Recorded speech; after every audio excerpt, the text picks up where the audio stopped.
Hey, what's up guys? Tougie here, back again, and admittedly, when you see the title of this video, Tougie talking about the draft, it's no secret that I'm a little bit long-winded, but the length of the video, at least, or what I assume the length of the video is going to be, might surprise you because as much as there is to talk about surrounding the 2 days of the drafts, there really isn't that much to talk about if you think about it, because it's more about the unanswered questions that we have still coming up that need to be answered down the road, whether long-term or in the immediate future. So when you look at the draft, I mean, obviously I can sit here and go through and be like, Kirby Dach going through to Chicago. That is surprising. I mean, at first people thought, Byram for sure, maybe Alex Turcotte. They go with Kirby Dach. I don't hate that pick. I could sit here and talk about Colorado. They won the draft, although I hate doing that. This team won the draft. We don't know. I mean, obviously, with players on the top half, you kind of know they're going to be good, but even then, sometimes players don't make it. So sure, in theory, Colorado may have won the draft. And again, for the Avs, my God, Byram, Girard, and Cale Makar. A lot of people like to mention Connor Timmins as well, who I hope ends up, actually playing. He missed the entire last season due to concussion issues. Colorado is going to be so goddamn good. Unless they find a way to botch it, the Avs are going to be so goddamn good. Los Angeles, great pick. Detroit, the off-the-board pick of Moritz Seider, which, who's to say? I think I'm in the same camp as every Red Wings fan. If it was still Ken Holland that made that pick, but it's Steve Yzerman, so everyone's like, let's wait and see how it goes, and that's just how it is. Edmonton took Berg, technically. They say Berg. The way you pronounce Berg, I believe it's like Peter Forsberg in Swedish. It's fucking weird. No offense to Swedes, but you get the point. Everyone knew Edmonton was going to take Broberg. That was the rumor for the week, really. Vasily Podkolzin falls to number 10 with Vancouver, which I think is a great pick for them. I know a lot of people are down on Podkolzin because of his lack of development, or production, I should say, but that's still a very, low-risk, high-reward pick for them. Spencer Knight goes to Florida, which is tremendous. That's not to say, of course, like Soderstrom and Arizona traded up to get Soderstrom, who was arguably the second highest rated defenseman in the draft anyway, so that's not a major, reach. Matt Boldy's a good pick, obviously. It's tough to say that there isn't a good pick, but, Spencer Knight stands out. Top-rated goalie in this draft. It goes to Florida, who, they desperately needed him. You don't exactly want to rely on Ryan Bednard and Sam Montembeault to be the guys to develop for you, so that's an amazing pick for Florida, especially when there's talks of them potentially buying out James Reimer. Cole Caulfield falls to Montreal, and obviously I was live streaming. I live streamed during every second of the draft. First round, second round, through seventh round, and no moment, perhaps better for the chat, than when Cole Caulfield fell to Montreal. So, congrats, Habs fans. That's a hell of a pickup. Peyton Krebs falls to 17th, which he wouldn't have. Flat out, he wouldn't have had he not been hurt. So, I really like that pickup for Vegas. He is a top 10 talent. He falls to 17 because of the Achilles injury. If he can live up to what everyone thought he would be heading into the draft before the injury, steal and a half. Harley Thomas. And then again, you get into these picks, and some of them, Lassie Thompson, Bjorn Fott, some of them kind of off the board a little bit. Nolan Foote goes to Tampa, which is a little bit off the board, of course. Braden Tracy was pretty damn far off the board. And then, the Bruins. And that's obviously one of the things I'm going to be asked about is, how do you feel like the Bruins did? Time will tell. And that's the same way I felt after most of the drafts the Bruins have gone through over the past few years. They always take players where it's just like, I don't know. Because they don't tend to take skill players. If they did, Arthur Kaliev would be a Boston Bruin and not a Los Angeles King. So it's just they take those type of players where you just don't know for sure what they're going to be. So as far as the Bruins are concerned, just in general, I'm not upset. I'm not disappointed. I'm not overly happy. It's just, I'll wait and see what happens. They didn't get one of the big names in the draft. So obviously, when you're a part of the everything else, just gotta shrug and wait and see what happens. Second round, though, really the story was Kaliev and Bobby Brink both falling to the start of the second round, which I don't think is that surprising. Pyotr Kokechkov, who is actually an overager. He's going to be 20 in 2 days, I believe. But he kind of stole the show at the World Juniors. Had great numbers in the VHL, which is the second tier in the KHL. Consider it like the AHL rather than the MHL, which is junior. He had dominant numbers there. So I'm intrigued to see what he can do. And really, I mean, that was, the story of the second round, I think, is the fact that teams didn't hesitate to take goaltenders. Normally, I mean, someone like Matt Shugard, I think you'd normally see fall to like the third round, but teams weren't afraid to take goaltenders. Although, I will point out, again, Lavoie falling to the second round like Kaliev. You got teams going off the board with someone like Jackson Lacombe, although not that far off the board. So like I said, once you get to that point, Brett Leeson fell to the late second round. Hunter Jones went off the board. Once you get to that point, you're really very much into wait-and-see territory with so many of these guys. Really, the story of the draft became about the trades that happened around the draft. But, I mean, as far as do I think any teams did particularly poorly? Not really. And I think, Ottawa would be the one team that a lot of people point to and being like, they done goofed. Who knows, man? That's just always my opinion about the draft. Who the hell knows for sure? We see it with every draft. Can't miss players. Guess what? They end up not making it. Players who it's like, who the hell's that guy? They end up making it eventually. So that's all I can do at this point. I'm sorry that it's a relatively boring take, I would say. I understand that, but also shout out to Pavel Dorofeyev falling as far as he did. That actually did become the story for the majority of the second day of the draft, just the amount of players that fell. But yeah, I mean, who's to say? Tage Thompson's brother might be great. He might not be. Mark Delgazio, he could be amazing for Nashville. It's all a wait and see kind of deal. So the more interesting talking point for me would again be the trades that happened around the draft rather than the draft itself. Players, teams reach for players every year. Players fall down the order every year. It's nothing new. What is new is that Patrick Marleau is currently a Carolina Hurricane. For how long, time will tell. We can all assume it will not be for that long. Let me just get this out of the way first. We'll break it down team by team. For Carolina, you get a first-round pick, whether in 2020 or 2021, to either have Patrick Marleau on your team for a year or to buy out Patrick Marleau. Regardless, that's a first-round pick. You can make the assumption, of course, with the Leafs, who should be competing for a goddamn cup, really, if they can move the right pieces around, and we'll talk about that in a second. You would assume that it's going to be a high-end pick, but it's still a first-round pick. And if this year's draft shows anything, it's that teams, at least on draft day, don't particularly like moving first-round picks, and they tend to value them quite a bit. Obviously, wheeling and dealing around the draft was a little bit hampered by them not locking down the salary cap. And the second round saw, the second round and beyond, but the second round in particular, saw a lot of trades involving, pick swaps.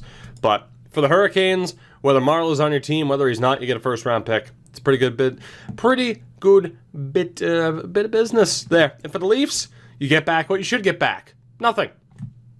Although,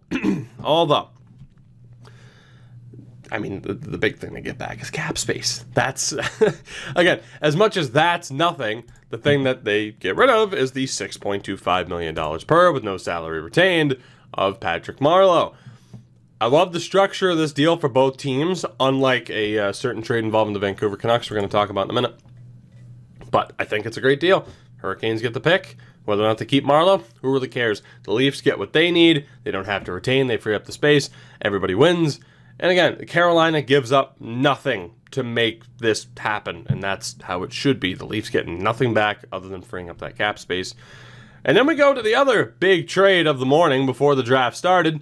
PK Subban dealt to New Jersey for Steven Santini, Jeremy Davies, a second that became Bobby Brink, and a second-round pick in 2020. The initial reaction when, the news broke of this, my jaw was literally on the goddamn floor. Couldn't believe it was that little. But the more you think about it, of course, the more it makes sense. If you are Nashville, your goal is clear. And I don't know why this is your goal, and I'll mention this now, but your goal was clear. get rid of PK Subban without retaining any cap. Why they'd prefer to trade him over getting rid of Kyle Turris, I don't know. Some debate over whether or not it has to do with the upcoming Seattle expansion. Of course, you have the option in that draft to go 7, 3, and 1, so 7 forwards, 3 defensemen, 1 goalie, or 8 and 1, as in 8 players and a goaltender. I don't know what Nashville's plan is as far as keeping Kyle Turris. And I talked about that with my good buddy Tactics, where it doesn't make sense as to, and the plan for Nashville is obvious. They're going after Matt Duchene, and they want to re-sign Roman Josi.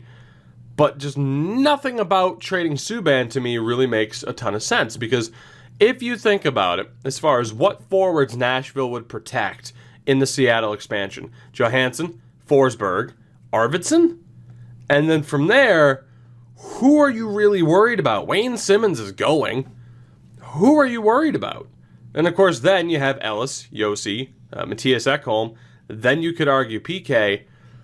It doesn't make much sense to me in terms of, who are we going to free up space with? Let's go with let's go with Turris, because again, if you want to protect 4 defensemen, you have to go with the 8v1 as opposed to the 7-3-1. And even if they go with the 8, I don't see what forward they're going to necessarily risk losing. Again, say they kept PK, it would have been protecting PK, Ellis, Josi, Ekholm, and then again, Johansson, Forsberg, Arvidsson. Who else do you care about at that point? Will Granlund and Smith be there? I don't know. But obviously, for Nashville, it's dumping cap space, and they found the one team that could afford and was willing to take PK Subban's contract in full without Nashville retaining, which again is key with them targeting Matt Duchene. So overall, I mean, is the return great for New Jersey? Time will still tell, or is the return great for Nashville, I should say, and for New Jersey for that matter. Time will tell. I mean, Santini is already at the point where he is what he is. I mean, he's an NHL defenseman, kind of. Like, he'll fill the role that, like, Yannick Weber filled for them this past season. I mean, he's 24. You kind of know what he's going to be. Jeremy Davies had a great year at Northwestern, if I'm not mistaken. It might have been Northeastern. It was Northeastern, wasn't it? It was Northeastern. Got the direction wrong, the wrong side. Anyway, either way, he was great. Former 7th-round pick, but who knows what he'll be. And then Bobby Brink. It's a damn good pick at the start of the second round. We don't know what that other second-round pick will be. But, it's not a bad return for Nashville. It isn't. Again, Santini, you know what you're getting. Davies, who knows? Bobby Brink, who knows? That extra second, who knows? And you do know what you're getting. You're getting that cap space available. So I don't hate it for Nashville. Obviously, you think you should get a little bit more back for PK Subban. And to the Habs fans that are like, we won the Weber trade. You haven't won shit. So you really, that's just my opinion on the matter. It's like, we won the trade. Oh, your team still hasn't made the goddamn playoffs. So what have you really won? Yeah, you're welcome. But I don't know. I don't hate it for Nashville. Again, the initial shock and reaction of what it was, but with the way they chose to go about this, it's not too bad. And for New Jersey, if you were having trouble telling Taylor Hall or getting Taylor Hall to believe it or buy into the team that, yes, we're actually trying to do this, bringing in PK Subban's a pretty goddamn big help. And you factor in now guys like Severson, like Butcher, Sami Vatanen, who might not be long for the team, but this is a serious move for the Devils. It's an expensive move, but you get what you pay for. PK Subban, a lot of people call him overrated. I disagree, especially after looking at possession numbers. PK's a beast. It's a good deal for both teams, considering Nashville, again, is looking to free up cap space. And then, again, we had our second-round pick swaps and stuff like that. John Quenneville was dealt for John Hayden, which is, let's just get John Hayden to change the scenery, both of them, really. Then we get to the other pick I want to talk about here. JT Miller, dealt to the Vancouver Canucks for Marek Mazanich, who, it's his signing rights. He's already signed over in the Czech Republic, so he's gone. That's a really weird one. The 2019 third-round pick that became Hugo Aldenfelt, and a conditional first-round pick that is, bottom line, going to be a first-round pick, again, for JT Miller. JT Miller is a really goddamn good player. He is. And some people might argue, well, he was on Tampa. But JT Miller is a really goddamn good player. However, despite the differences between him and Marleau, if you look at that trade, again, Carolina did it right. Oh, you need to free up cap space, do you, Toronto? Well, we'll take on Marleau, but you're not getting anything back. For Vancouver, obviously you're getting a younger player, a better player, but still, a first. You're doing Tampa this major favor by freeing up basically Braden Point money. Like, you are freeing up the money that's going to go to Braden Point. But you still get a first-round pick back from Vancouver. I don't understand. Like, a second at the most. A second and a third at the most. You don't. Like, again, you're getting a good player back. But I don't know. I don't feel like it's I mean, and I think Canucks fans, a lot of them feel the same way. It doesn't feel like a massive win because of that pick. And yeah, it's rough. It's rough. If it's a second and a third, 2/3, no problem. That first round pick makes it rough. And again, that's a really good pickup for the Canucks, but that first round pick could hurt, especially if they, if they miss out on the playoffs in the upcoming year, the pick gets moved back to 2021. But still, I could see the Canucks missing the playoffs in 2021. Hell, for all we know, they could win the goddamn cup with the way the playoffs go. All you have to do is make it now, and you have a tremendous chance. And again, there were a bunch of other picks involving second and third rounders that ended up going through. But those are the main talking points. Like I said, with the draft, it's a whole lot of wait and see. And as far as the trades are concerned, I like the Marleau deal for both teams. I like the Subban trade for both teams. But Tampa gets a little bit of a win over Vancouver for freeing up space and getting a first-round pick. That's a decent bit of business for the Lightning. So, and again, I do feel like the trades highlighted, or were the highlight of the weekend more than anything else. Obviously, leading into that first night, a lot of people were hyped, and I just sat here and said, don't get hyped. It's not worth it. There's no way all these crazy trades are going to happen on Friday night, and they didn't, and that was kind of disappointing, but that's the way it always works. But yeah, I don't know. Figured I'd talk about it for a little bit for those of you who were not able to catch the streams or, somehow not see all the spam of me talking about it on Twitter. But yeah. Anyway, let me know what you thought of the draft. Let me know how you thought your team did and what teams you would consider the winners and losers of the draft. Feel free, of course, your opinions on the trade. Do you agree? Is it a slight loss for the Canucks or just nope, they got JT Miller, he's worth the first round pick, no problem. Even if in a way they let a team get something back that they should have had that team by the balls. But I mean, these things happen. But congratulations to Braden Point, who will definitely be a member of the Tampa Bay Lightning next year.